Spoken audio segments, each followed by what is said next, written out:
Bienvenidos los que nos acompañan en esta transmisión de Facebook Live sobre muertos invisibles, las historias no contadas y los números no contados de la pandemia por COVID-19 en México. Un proyecto de Mexicanos contra la Corrupción y la Impunidad con Dromómanos que ha sido publicado, está siendo publicado con El Universal. Voy a empezar por presentar a quienes nos acompañan, a nuestros panelistas. Gabriela Minjares es periodista con más de 20 años de experiencia en coberturas de asuntos locales, fronterizos y regionales en temas relacionados con la política, el desarrollo urbano, la corrupción. Es egresada de la licenciatura en Ciencias de la Comunicación por la Facultad de Ciencias Políticas y Sociales de la Universidad Autónoma de Chihuahua y maestra en Periodismo por la Universidad Internacional de Florida. Es además fundadora y subdirectora del medio digital independiente La Verdad, periodismo de investigación, creado en junio de 2018. Es cofundadora y actual presidenta de la Red de Periodistas de Juárez, una asociación civil para promover la profesionalización y seguridad de los periodistas de esa ciudad. Trabajó en el Diario de Juárez hasta el año 2018, donde fue reportera, editora y coordinadora suplente en la Jefatura de Información. Y Gabriela colaboró en este proyecto con un texto justamente pues, de Ciudad Juárez y las muertes en las maquilas en Ciudad Juárez. Están también con nosotros Alejandra Sánchez Insunza y José Luis Pardo, fundadores de Dromómanos, una productora de proyectos periodísticos. Sus historias han sido publicadas en medios como The New York Times, The Washington Post, Vice News, Esquire, El País, Gato Pardo, Radio Ambulante y Etiqueta Negra. Son coautores del libro Narcoamérica y han participado en diversas antologías periodísticas. Han sido reconocidos, entre otros, con los Premios Nacional de Periodismo en México y el Ortega y Gasset. Gracias a los tres por acompañarnos hoy. Yo quisiera empezar por platicar con Alejandra sobre cómo nace este proyecto y qué es lo que Mexicanos y Dromómanos querían contar en este proyecto. Para quienes no están en contacto o no han podido ver las publicaciones, hemos publicado hasta hoy 4 historias de 7 que deberemos terminar de publicar el jueves de la próxima semana a lo largo de distintas ciudades del país. Bueno, hola, buenas tardes a todos y gracias por hacer este evento. La idea del proyecto pues surge de Mexicanos contra la Corrupción y nosotros simplemente participamos como coordinadores del proyecto, trabajando con los reporteros y editando los textos, pero la idea de Mexicanos era un poco visibilizar todas estas muertes más allá de los números oficiales, ¿no? y de lo que ya sabemos y lo que nos dicen a diario en las conferencias, pues entender qué estaba pasando en otros lugares del país y a qué se debe el subregistro de muertes también, ¿no? O sea, qué fallos estructurales o institucionales o logísticos o qué está pasando exactamente para que se hagan malos conteos, para que todos los contagios que haya no se detecten tal vez como COVID-19, sino otro tipo de enfermedades, y que al final están derivando en muertes principalmente de poblaciones vulnerables, ¿no? Como pueden ser los indígenas, las mujeres embarazadas, los presos o los trabajadores, ¿no? Que finalmente son los que están todos los días al pie del cañón, ¿no? En lugares como las maquilas. Entonces, un poco la idea fue retratar a través de 7 crónicas en distintos estados del país, como Quintana Roo, Estado de México, Chihuahua, Chiapas, Oaxaca, pues ver qué estaba pasando en distintos fenómenos que tienen que ver con burocracia o tienen que ver con malos diagnósticos o realmente también intentos de las autoridades de no hacer los conteos, de las autoridades locales o municipales, ¿no? Para no hacer los conteos correctamente.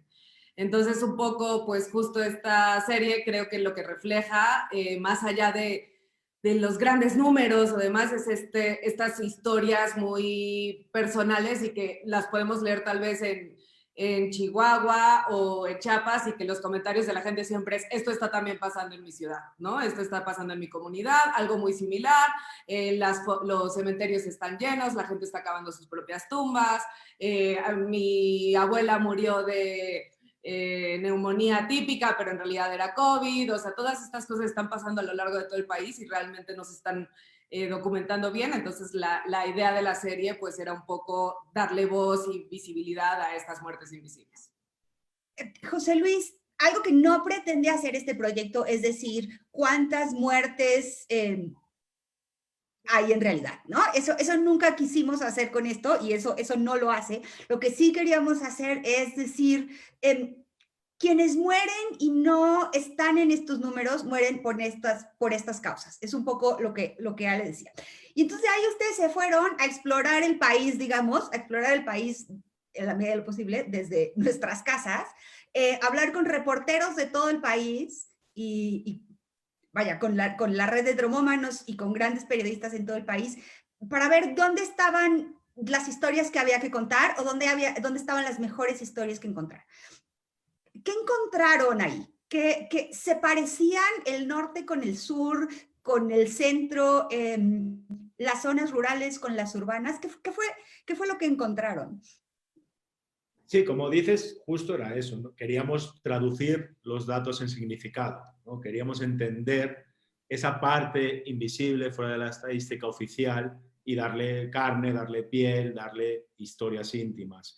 Encontramos, como siempre, semejanzas y diferencias, ¿no? Obviamente sabemos que México es un país enorme y que el norte y el sur son bastante diferentes, pero creo que uno de los puntos que encontramos es lo que decía Ale, ¿no? Quien era vulnerable antes de la pandemia ha sido más vulnerable durante ella, ¿no? Creo que la pandemia ha, por un lado, desnudado las desigualdades que ya había en México, ¿no? Lo hemos visto en casos como los indígenas tzotzíles en Chiapas, donde había ya una gran desconfianza y un gran temor al Estado durante décadas, y eso ha influido, por ejemplo, en que ahí haya habido muertes invisibles. Lo hemos visto, y Gaby lo contará mejor, en su texto de las maquilas, ¿no? Todo este tipo de condiciones absolutamente horribles en las que trabajan los obreros. Y creo que al final una conclusión que estamos sacando es que hay como tres ejes, digamos, ¿no? O sea, el primer eje es que los males anteriores se han agudizado, digamos, ¿no? En este sentido de que quien era vulnerable ya lo es. Hay otro eje que sí tiene que ver mucho con políticas públicas, ¿no? O sea, ha habido un gran debate sobre cómo salir de la pandemia, cómo es la mejor manera de abordar, ¿no?, esta crisis que nos está afectando a todos, y en eso hemos intentado investigar las responsabilidades de todas las autoridades, ¿no?, desde el nivel federal hasta el nivel municipal, y en todas hemos encontrado fallas, ¿no?, en unas más graves que en otras. Va desde la negligencia hasta que no había una preparación de los funcionarios, hasta directamente sí, pues gente que no ha tomado medidas, ¿no? Los alcaldes, presidentes municipales que han decidido pues que esto ya queda en manos de los ciudadanos, digamos, ¿no? Y no están asumiendo su responsabilidad, perdón. Y la tercera parte también que nos interesaba era aterrizar estos debates que se han tenido mucho durante la pandemia entre, por ejemplo, economía versus salud y este tipo de cosas, ¿no? Porque al final es bastante sencillo hablar, todo el mundo tiene una opinión sobre esto, porque todo el mundo está viviendo esto, pero hemos ido a investigar cuáles son las consecuencias reales, ¿no?, en la vida de la gente, en la vida y en la muerte de la gente en México, ¿no? Como dices, no nos interesaba tanto las proyecciones de subregistro. No estamos diciendo en ningún momento que el mismo gobierno no haya dicho que había un subregistro, sino qué significa esa invisibilidad, ¿no? ¿Qué hay más allá de las cifras? Y creo que eso ha sido el espíritu y el trabajo que hemos hecho con los reporteros, y que sobre todo han hecho los reporteros, ¿no?, haciendo una cosa bastante difícil, que es investigar lo invisible, ¿no? Y eso creo que lo han hecho muy bien y lo han mostrado para entender la dimensión real de la pandemia y cómo la pandemia está afectando a la vida de las personas y cómo nos han gobernado o dejado de gobernar bien los responsables a todos los niveles de política del país. Gaby, voy a contar un poquito de tu texto sin echárselo a perder para quien no lo haya leído, y de verdad es quizá uno de mis es uno de mis textos favoritos de esta serie.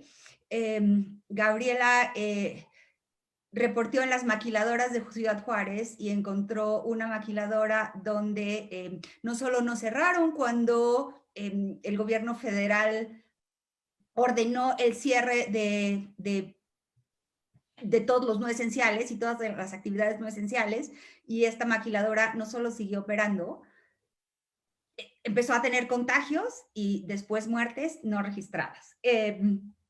Y a mí me gusta mucho este texto, Gabriela, porque me parece que, como hacemos los periodistas, cuenta una pequeña historia de una realidad muchísimo más grande, ¿no? Esta solo es una, no estamos diciendo, y seguramente esta historia se repite en muchísimas otras maquiladoras.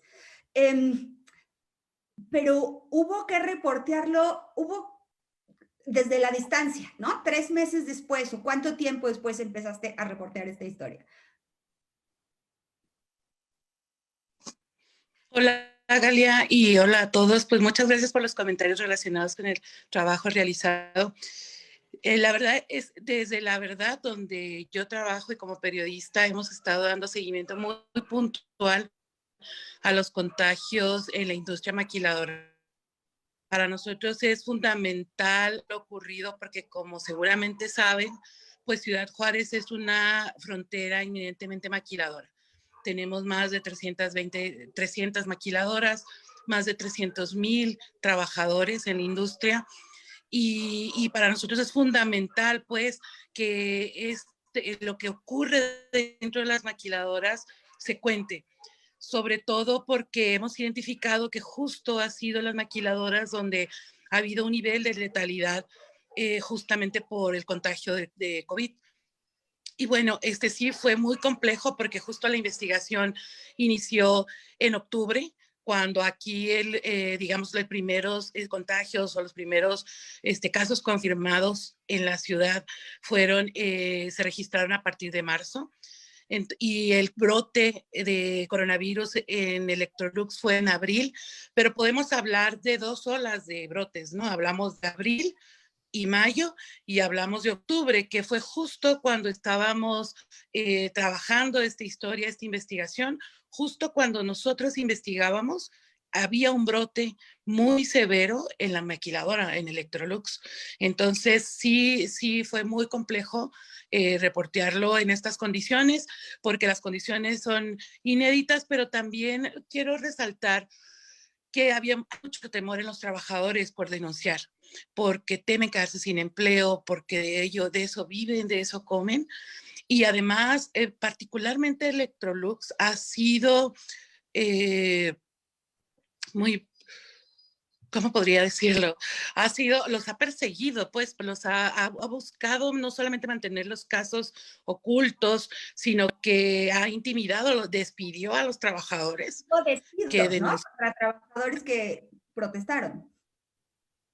Exacto, despidió a los trabajadores que protestaron, los han amagado para que no den información. Tan solo cuando nosotros estuvimos reporteando ahí, también hubo como una especie de amago para que no estuviéramos en el exterior, pero los trabajadores mismos, como se presentaba en ese momento un brote, los trabajadores mismos nos pedían que evidenciáramos su condición.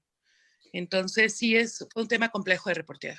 Gaby, esta es quizá la única historia, tal vez me equivoque y Ale me corregirá, de este proyecto en el que involucra a una empresa. Una empresa que lo hizo todo mal o hizo las cosas muy mal, que nunca protegió a sus trabajadores, pero esto fue bajo el amparo de la autoridad. Alguien sabía que estaban operando. Alguien no fue a cerrar la puerta.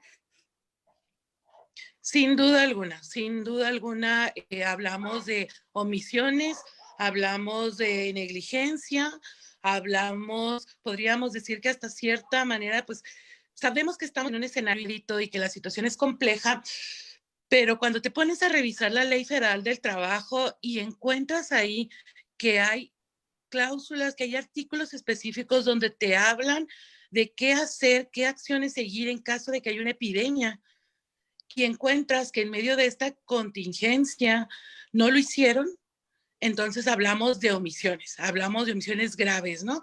Y hablamos de incapacidad del Estado, de los 3 órdenes del Estado para atender y para vigilar y para privilegiar el cuidar las vidas humanas de todos estos trabajadores. Hablamos de que son el 67% al menos de los empleos formales los que brindan las maquiladoras, y pues eso también refleja mucho el proteccionismo que hay de parte de las autoridades para evitar cerrar, encubrir todo lo que ocurre en las maquiladoras, a tal grado que, por ejemplo, el gobierno del Estado, quien lleva, pues digamos, la política de información, de difundir los datos, de hablar sobre los contagios, quien lleva el registro incluso de los brotes, el Estado no te menciona a ninguna maquiladora por su nombre, porque es una política que ellos siguen para evitar dar a conocer los nombres de las maquiladoras donde hay brotes. Entonces, no es solo maquiladora, hubo un brote en una maquiladora, sancionamos a 3 maquiladoras, no hay nombres. No hay nombres, al menos de manera oficial, pero lo peor que vemos ante esta situación es que no solamente no hay nombres, no hay información pública, transparencia, sino que tampoco hay registros, que es lo que documentamos en esta investigación. Es decir, este brote particularmente no quedó registrado en los brotes que tiene el Estado registrados como tales. Entonces estamos, creo yo, que ante una complicidad, una impunidad criminal, como lo dijo uno de nuestros testimonios, y que realmente esto explica un tanto, pues, la cantidad de trabajadores que han muerto dentro de la industria maquiladora. Y las autoridades han hecho caso omiso a esas protestas de trabajadores, que sí ha habido, hay que decirlo. Claro, de hecho, en el testimonios que nos ofrecían a lo largo de la investigación, es que incluso Electrolux, temeroso por y la protesta y la exigencia de sus trabajadores para que les dotaran de insumos para cuidarse, como gel antibacterial, mascarillas, cuando ya todos sabían que había un brote, que había varias personas contagiadas, que había al menos 1 o 2 personas hospitalizadas en estado de gravedad. Electrolux, un tanto los directivos, un tanto temerosos, me cuentan los trabajadores, hablaron a la policía municipal para pedir que interviniera en caso de que hubiera, digamos, pues se tornara violenta la protesta. Entonces hablamos de que las autoridades de los 3 niveles efectivamente lo supieron porque los trabajadores lo denunciaron, lo protestaron, porque nosotros como medios lo hemos venido evidenciando y porque ahí están las víctimas, o sea, son casos que no se pueden ocultar. José Luis, hablabas hace rato de estas 3 líneas en las que fluyen los textos, pero también en los hallazgos que hubo, ¿no? Y una de ellas era cómo los males anteriores se hicieron todavía más grandes, ¿no? La estructura que estaba floja ahora se volvió insostenible, ¿no? Y lo que estaba por abajo y más o menos lográbamos sobrellevarlo, y esto pasa en todo y en todos los aspectos de esta pandemia, pues aquí salió a la superficie. Una de esas historias es la de Quintana Roo y las muertes de mujeres embarazadas. Tenemos un video de Celia Guerrero, la reportera que hizo esta historia, que vamos a escuchar, y ahorita volvemos para que nos cuentes cómo fue esta.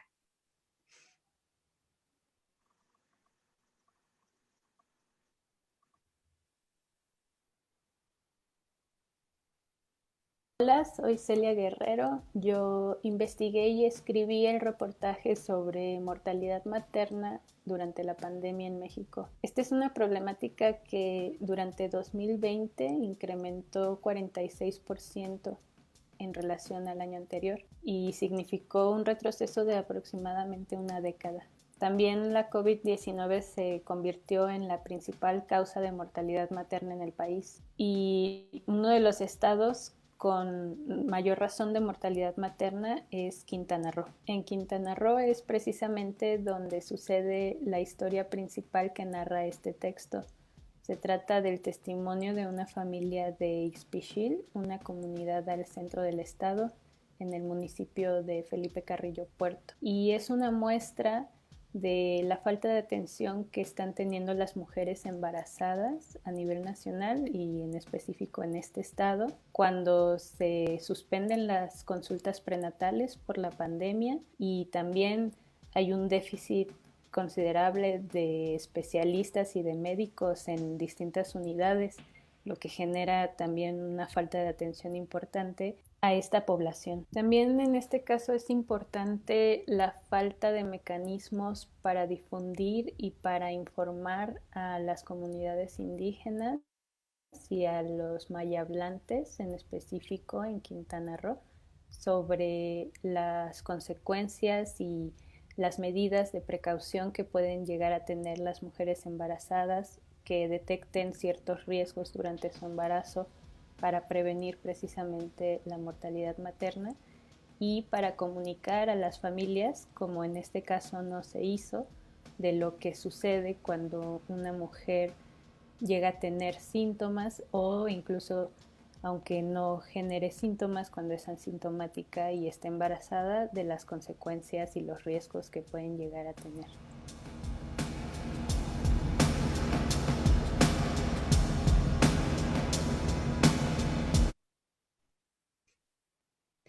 Decíamos que este es el ejemplo claro de cómo la pandemia llegó a un sistema de salud que ya de por sí no funcionaba. ¿Cómo fue reportear o acompañar a Celia reporteando esta historia? Bueno, creo que, Celia es muy especialista en todo tipo de temas de género y demás, así que primero es escuchar, ¿no? A las autoras que saben más que uno, y demás es escuchar.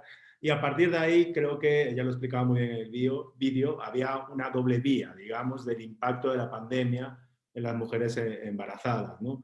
Por un lado, la COVID se convirtió en sí misma en la primera causa de muerte, ¿no? Y por el otro es justo lo que decías, o sea, cómo mermó un sistema público de sanidad que ya era muy precario, ¿no? Entonces la historia principal es de una chica que empieza a convulsionar, tiene 36 semanas de embarazo. No voy a hacer demasiado spoiler porque la idea siempre es que se lean las historias, ¿no? Y el trabajo en este caso de Celia, pero es cómo va yendo a los diferentes niveles de un centro sanitario, un hospital, y en ningún lado la pueden atender, ¿no? Y acaba a varias horas de su casa, ya muy grave, y muere tanto ella como el bebé que esperaba, ¿no?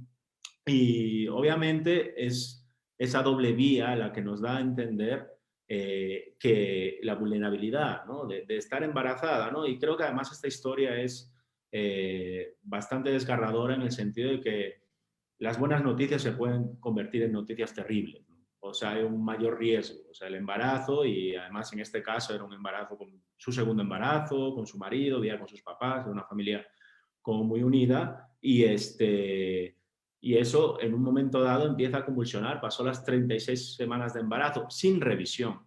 Yo creo que esa parte, ahí empieza el problema, que justo la pandemia en muchas partes del país ha hecho que las consultas prenatales se cancelen o se suspendan o haya muy pocas, entonces embarazos de riesgo no se detectan. En el caso de ella, pues ya analizando la historia de la persona y sus antecedentes, probablemente tenía preeclampsia. Entonces esto derivó en las convulsiones que a su vez derivaron en su muerte. Si hubiera tenido, es muy probable que si hubiera tenido atención médica y hubiera tenido seguimiento a lo largo del embarazo, pues esto no hubiera pasado.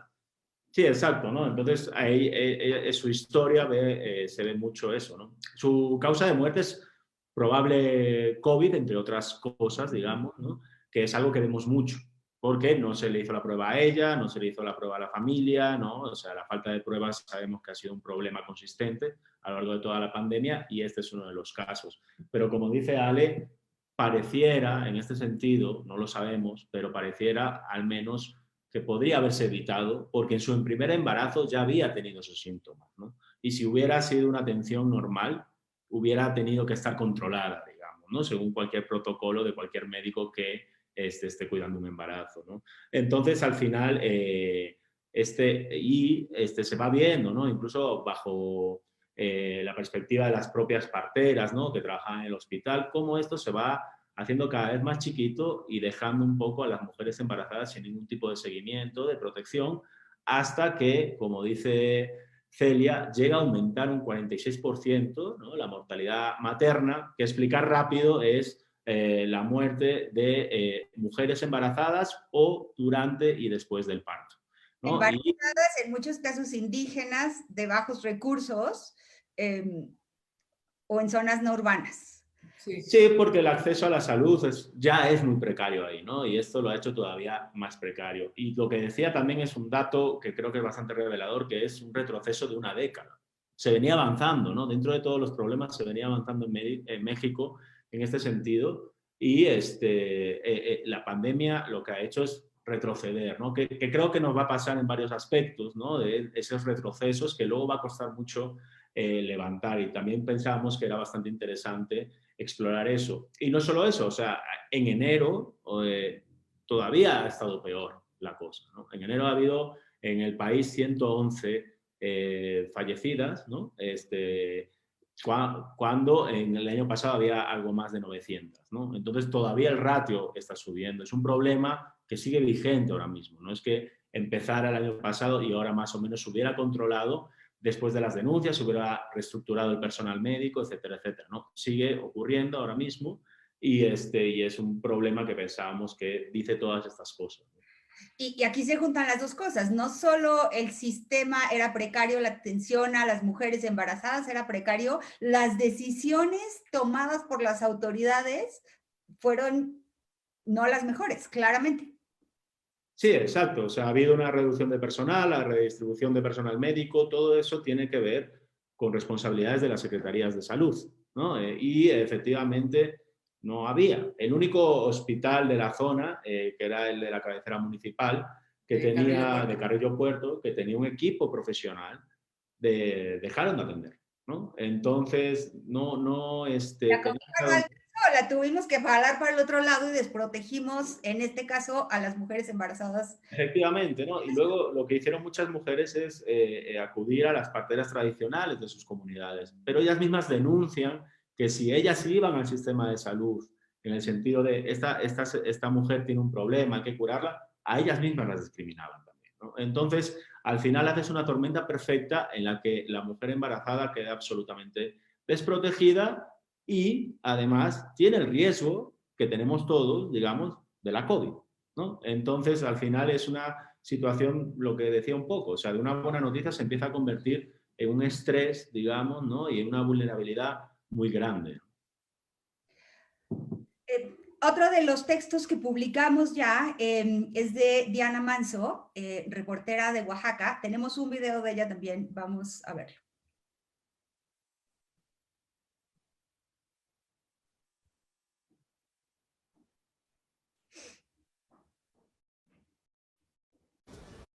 ¿Qué tal? Los saluda Diana Manso, periodista zapoteca del Istmo de Tehuantepec en Oaxaca, para contarles y hablarles sobre la investigación que realicé llamada Juchitán, un limbo de muertos por la pandemia, la cual encontramos que existe un alto subregistro precisamente de estas muertes, de aquellas muertes que fallecieron de COVID-19, pero por no haberse practicado una prueba en tiempo y forma, pues la persona falleció. Entonces, en su acta de defunción no aparece COVID-19. Entonces, de esta situación investigamos estadísticas, platicamos con médicos que están en esa primera línea, aquellos médicos que atienden, aquellos médicos privados que están casi 24 horas dando su vida, ¿no?, para atender estos casos, y también entrevistamos a las autoridades, las cuales reconocieron que existe un subregistro de casos, también reconocieron que hay una falta de coordinación con los médicos, es decir, las muertes de los médicos privados no se reportan hasta el día de hoy con las autoridades, ¿no? También platicamos con la gente que dio los testimonios, hijos de las víctimas, donde contaron de esta ruptura del ritual, ¿no? El ritual zapoteca, que de aquí pues tenemos un ritual de muerte bastante alto, bastante importante, y que no se da en la zona a partir de esta pandemia, ¿no? La gente recuerda a sus muertos a través de videollamadas, recuerda a sus muertos a través de misas virtuales, recuerda a sus muertos solos, sin música, sin nada. Entonces todo esto lo contamos en esta investigación que realmente es una investigación que palpa la realidad que se vive en Juchitán, pero también en otros pueblos de Oaxaca y de México. Así que no se lo pierdan y muchas gracias.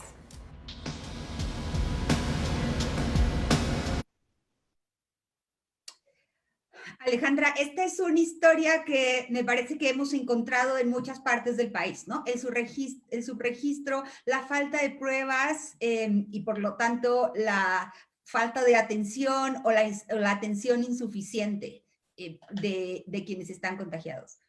Sí, yo creo que esta historia, digamos, podría parecer justo ordinaria en cuanto a lo común que está pasando en cualquier hospital o en cualquier... Realmente terrible. Sí, o sea, creo que es algo como muy empático en lo que casi cualquiera con el que hables va a estar en una situación similar o conocer a alguien que estuvo en una situación similar. Algo que ha estado pasando mucho y que creo que fue algo que vimos justo en la edición era que en muchas actas de defunción se está poniendo posible, que pasó en Quintana Roo, pasó en Oaxaca, posible o probable COVID-19, ¿no? O sea, los médicos mismos ponen eso porque no se sabe, parece que son los síntomas, pero realmente nunca se hizo una prueba por una cuestión de recursos, por una cuestión de tiempo. Entonces, pues así quedan las actas de defunción, ¿no? Entonces, luego estas mismas personas que probablemente murieron por COVID-19 por ejemplo, no pueden pedir la ayuda del gobierno los familiares porque no es realmente COVID-19, entonces no pueden pedir ayudas, pero a la vez tienen todos los protocolos a la hora de velar y de enterrar a sus muertos, ¿no? Como si fuera COVID-19, la discriminación de la comunidad, que no se les quiere acercar por el estigma del COVID-19. De hecho, en Oaxaca algo que pasó, bueno, en Juchitán algo que pasó mucho al principio, es que la gente no quería que se supiera que era COVID-19. ¿No? O sea, por miedo al estigma social y demás. Pero ahora, después, luego en noviembre, diciembre, salió el gobierno con lo de la ayuda y la gente decía, pero ¿por qué no me pusieron que era COVID-19? Ahora podría cobrar 11,000, 13,000 pesos, que creo que son 11,000, pues que me ayudarían mínimo a pagar los costos del velorio o del entierro, que fue más o menos lo mismo, ¿no? Entonces, creo que justo esta historia es muy simbólica por eso, porque es muy repetitiva. Esto está pasando en todo el país y justo explica ese subregistro tan grande que hay y que en muchos casos tiene que ver con malos diagnósticos o que, por ejemplo, las actas, los registros civiles estaban cerrados y entonces no había forma de sacar un acta de defunción propiamente donde dijera murió por COVID-19. Entonces esto también hizo que el conteo pues quede por debajo del agua, ¿no? Sí, creo que además aquí es interesante justo cómo es una historia circular en el sentido de qué dificultades tienes una vez que te enfermas hasta llegar a ese mal diagnóstico, ¿no? Pasando por consultas privadas, falta de prueba. El mayor hospital de Juchitán en la primera ola había habido un brote entre el servicio médico y también había quedado completamente colapsado. Y luego, ¿qué ocurre una vez que no tienes ese acta o tienes ese acta, ¿no? Lo decía Diana en el vídeo. Todos estos rituales que en ciertas zonas de México son muy importantes, ¿no? Los rituales alrededor de la muerte, esa cohesión social, también se empezó a quebrar, ¿no? O sea, había muchas personas que dijeron que habían sido discriminadas porque su familia o su mamá o su papá había muerto por disque COVID, ¿no? Porque tampoco tenían un papel, pero tenían todo lo demás que implicaba haber muerto por la pandemia, ¿no? Y iba desde discriminación, iba también desde cuadros de ansiedad por cosas tan sencillas como lavarse las manos, ¿no? Ahí una psicóloga explicaba eso, ¿no? Cómo empiezas a crear toda esta paranoia colectiva por la falta de guía, por la falta de saber certezas, ¿no? Sabemos que vivimos ahora mismo en un contexto de incertidumbre, pero las certezas ayudan, ¿no? La confianza en ciertas autoridades ayuda. Nos ayuda a tomar mejores decisiones. Y eso en Juchitán no pasó, ¿no? Era la historia del colapso de la ciudad en muchos niveles y qué consecuencias tenía esto para la gente. Y como dice Ale, una vez más, sabemos que hay mucho subregistro, probablemente nunca sepamos hasta qué punto, pero creo que aquí se tocaba muy bien que todo lo que debería funcionar para entender más o menos cuál era la dimensión de la pandemia en Juchitán estaba fallando, ¿no? Y eso tiene unas consecuencias. En mayo publicamos en Mexicanos contra la Corrupción un reportaje sobre el subregistro de muertes en la Ciudad de México. Y todas estas actas de defunción que ya hablaban de posible COVID, neumonías atípicas, que en su momento el gobierno federal, la Secretaría de Salud, había dicho que cualquier neumonía atípica tendría que ser considerada COVID. En ese momento, no se justificaba el subregistro, por supuesto, pero se entendía la causa de muerte como posible COVID porque no teníamos pruebas. En la Ciudad de México eso ha cambiado 8 meses después, 6 meses después, pero no necesariamente en el resto del país. ¿Qué pasa hoy en Ciudad Juárez, Gaby? El subregistro seguramente sigue, pero seguimos viendo falta de pruebas, actas de defunción de posible COVID, sospecha de... Sí, seguimos ante ese escenario que es un tanto similar al que desafortunadamente ya casi tenemos un año en estas condiciones, a tal punto que en realidad no sabemos exactamente cuántas personas contagiadas hay. El dato oficial nos habla de más de 27,000 en Ciudad Juárez, de contagios, y de defunciones nos habla de 2,500, ¿no? Lo cual es realmente pues inverosímil a la luz de los testimonios, de la realidad, de lo que observa uno tan solo en los hospitales, de lo que nos hablan las fuentes, en este caso de las funerarias. Seguimos ante esa condición, pues, en el que realmente no hay una seguridad de que aun cuando en el caso, por ejemplo, en el caso de la investigación que publicamos relacionada con uno de los testimonios de una empleada de la maquiladora, ella se hizo una prueba por su cuenta, que su familia asumió el costo en ese momento muy elevado. Aún sigue siendo los costos elevados, pero no en el nivel de los primeros meses de la pandemia. Ella nos decía el esposo que pagó más de 10,000 pesos o unos 10,000 pesos.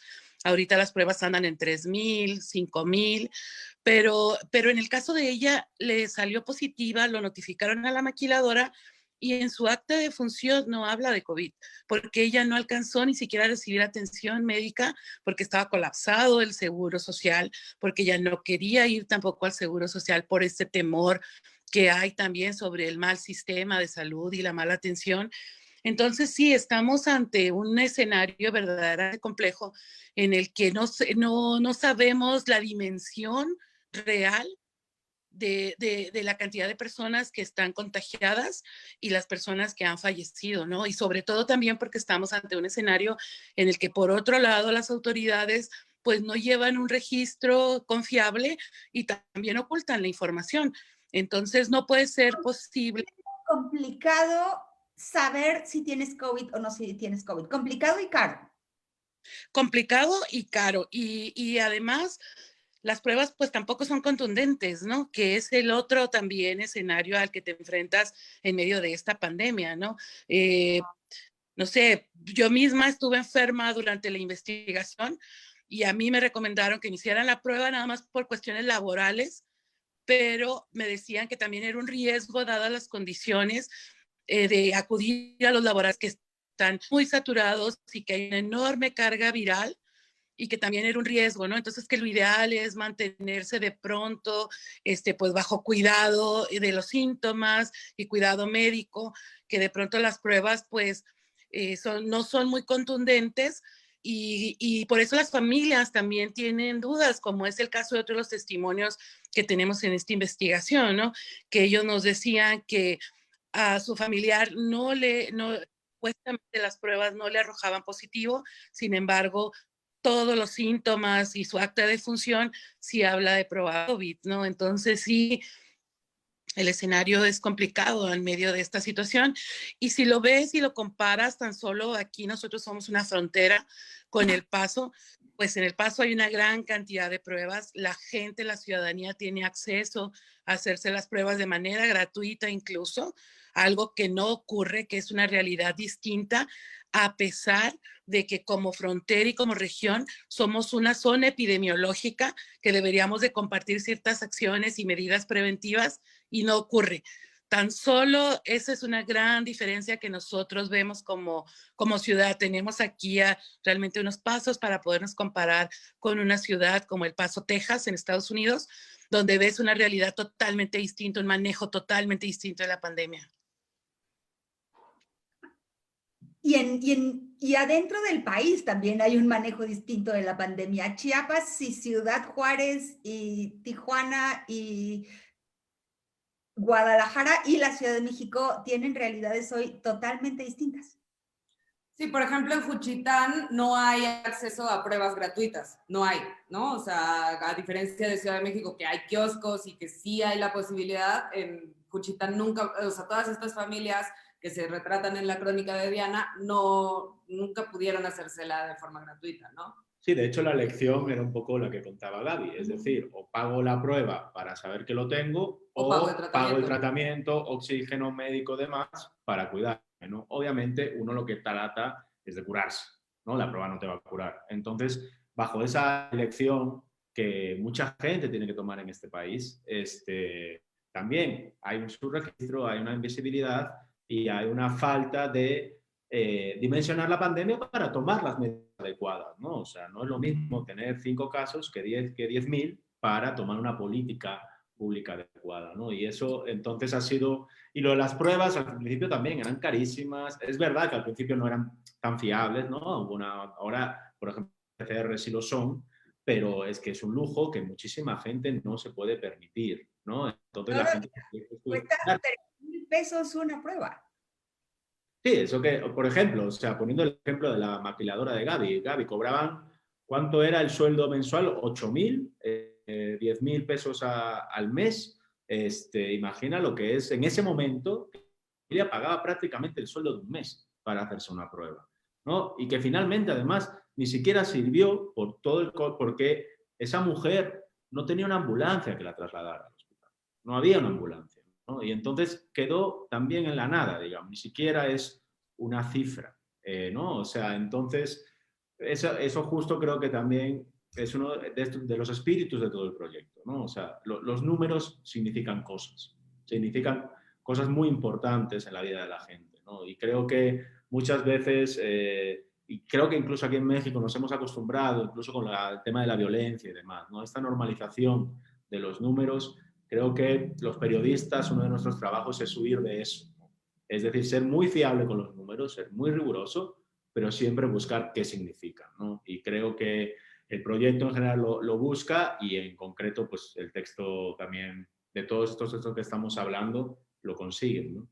Creo que algo también que se refleja más casi prácticamente en todas las crónicas es esta como desconfianza al Estado o gente que decide mejor tratarse en su casa sin importar cómo esté la cosa porque no quieren ir al hospital, porque les da miedo que les vaya a pasar. Hay gente que no quería morir en el hospital, eso también es como muy común y eso pues al final también favorece el subregistro, ¿no? Y no es una cuestión de, bueno, pues fue decisión de esas familias, sino que la confianza en el Estado o la actuación del Estado en estos casos, en los 3 niveles, pues ha generado también esta desconfianza en todo el país y que ha impedido pues que la gente se trate como se trataría normalmente en cualquier lugar, ¿no? Y cuando estamos viendo todos los días historias de gente muriendo en la ambulancia o afuera del hospital porque no hay una cama, pues, ¿por qué sacar a tu familiar de tu casa y exponerlo así? Exacto. Tenemos un último video de Rodrigo Soberanes en Chiapas.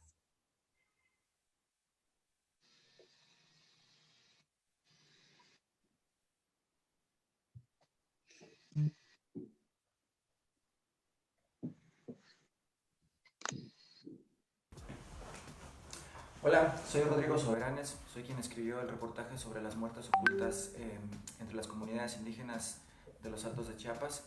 Bueno, para contarles un poco de cómo hicimos este reportaje, fue muy importante la participación del fotógrafo Luis Aguilar, quien tiene también mucha experiencia en terreno, sobre todo en los Altos de Chiapas. Esto es muy importante porque de por sí, bueno, como todos saben, es una zona muy convulsionada, es una zona una región donde la población indígena pues prácticamente ha vivido en situación de guerra desde antes posiblemente del levantamiento zapatista, y en los últimos años, 3 años sobre todo, se han intensificado mucho los ataques por parte de grupos paramilitares en supuestas, bueno, el asunto ahí es la disputa por tierras, ¿no?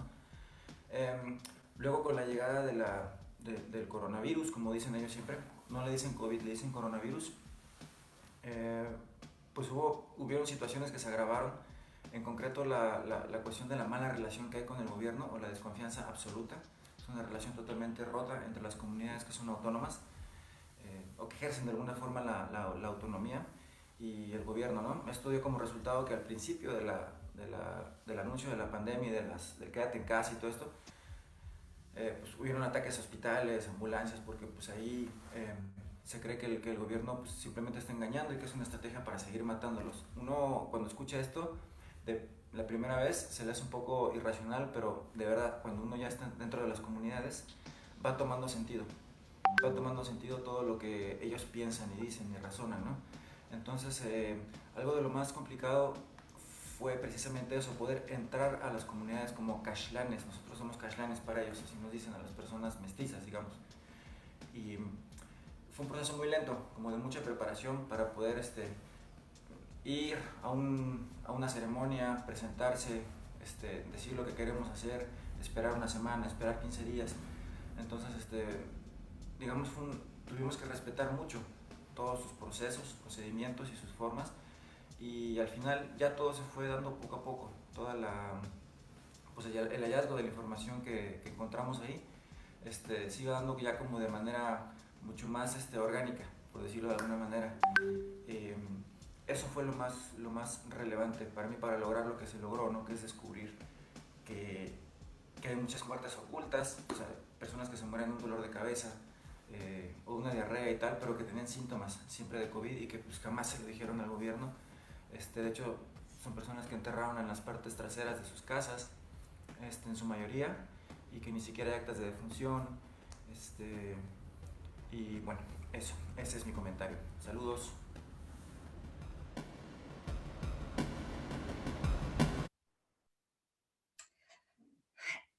Esta es una de esas historias donde un conflicto histórico y estructural, de esos que hay más de uno en este país, generó desconfianza total, no solo en la acción del Estado o en la respuesta que iba a dar el Estado, sino incluso en que la pandemia existiera. Yo creo que lo dice Rodrigo, ¿no? Y era lo más interesante de este reportaje, que era entender por qué las comunidades indígenas en principio hicieron lo que hicieron, que es bloquear. Y él lo dice, ¿no? Él va descubriendo, bueno, él ya conoce mucho la zona también, pero va descubriendo cómo si el Estado ha sido un enemigo durante mínimo 40 años. Sí, hay grupos paramilitares. Sí, esas comunidades hay 5.000 personas desplazadas en los últimos 3 años. Sí, no, se están muriendo de hambre. Cuando llega una crisis, el Estado aquí es otro grado, no es una desconfianza siquiera, es el culpable, como ha sido el culpable de X número de crisis durante toda la historia, ¿no? Y ahí hay una ruptura absoluta y una falta de gobernabilidad absoluta, ¿no? Y creo que también algo relevante es que si Rodrigo pudo ir, si las autoridades hicieran su trabajo de comunicación y demás, podrían haber llegado también, ¿no? Es decir, ahí, y la propia Secretaría de Salud de Chiapas reconoce que no ha llegado a muchas zonas y es cero absoluto, ¿no? Entonces, lo que se explora en esa crónica es casi un país dentro de otro país, ¿no? Es una comunidad que no tiene ningún tipo de lazo con el Estado, más allá del enfrentamiento, y que es algo imposible ir al médico, al hospital.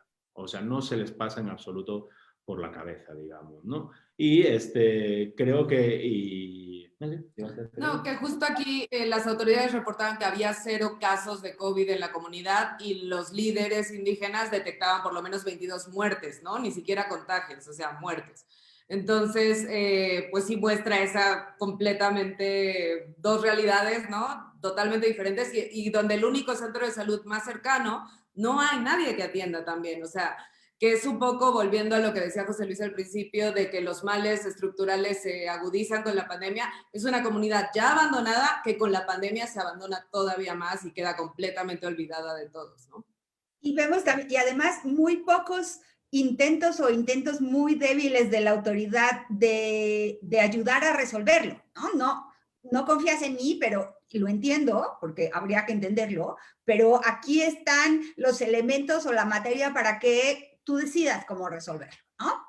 Sí, un poco lo que estábamos hablando. O sea, ha habido organizaciones de base que han hecho recomendaciones. Que si te quieres acercar a las poblaciones, a las comunidades indígenas que te están diciendo que no, haz esto, esto y esto, ¿no? Haz un proceso de acercamiento y nos ha hecho, ¿no? O se ha hecho, como tú dices, de una manera muy tímida.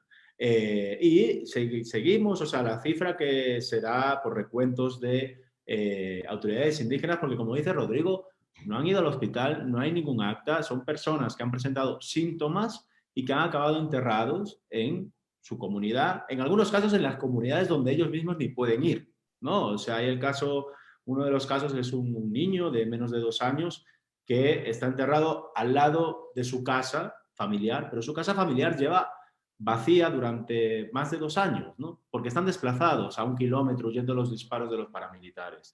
Entonces, eso es lo que yo creo que cuenta esta crónica. Creo que justo sí visibiliza, ¿no? Viendo con el título de la serie, algo que sí es completamente invisible, porque de ahí no hay ningún dato, no hay ninguna organización oficial que haya llegado a ciertas comunidades de los Altos de Chiapas. Y creo que muestra y encarna qué significa esto, ¿no? Que a veces también lo decimos de una manera muy ligera, de que los indígenas en este caso son no ciudadanos del país. Ellos se consideran no ciudadanos en muchos casos del país porque no tienen ningún tipo de relación o esperan algo bueno del gobierno, ¿no? Lo único, de cualquier gobierno, del gobierno federal, del gobierno estatal, del gobierno municipal, lo único que esperan es violencia y discriminación, ¿no? Sí, quedan unos cuantos minutos. Gaby, uno pensaría que Chihuahua es totalmente distinto, es distinto y es igual, ¿no? El resultado, un estado rico, fronterizo, grande y productivo, con una realidad totalmente distinta a la chiapaneca y a una historia como la que nos acaban de contar, pero hoy, casi 1 año, 10 meses, 11 meses, no sé, después de la pandemia, hoy la situación en Chihuahua es muy lejos de ideal y la atención a la pandemia también lo es. Nos decías que no hay pruebas todavía. ¿Qué les preocupa? ¿Qué ves hoy en Ciudad Juárez?